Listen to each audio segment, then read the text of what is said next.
And just to add on that question, because we have to put extra pressure on Putin.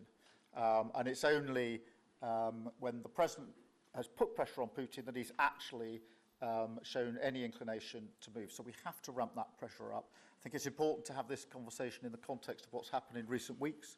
We saw damage and bombing to the British Council in Kyiv. These are targets that it was thought until recently were not targets that would be hit. The British Council, the European Union Embassy, the Council of Ministers, where President Zelensky's ministers' work was hit. Again, these were thought to be places that wouldn't be hit. And then the incursion into Poland last week. And if you put that together, what you can see is either an emboldenment or at least an increased recklessness on Putin's part. And that's why I said earlier that they're not the actions of someone who wants peace. So we have to ramp up.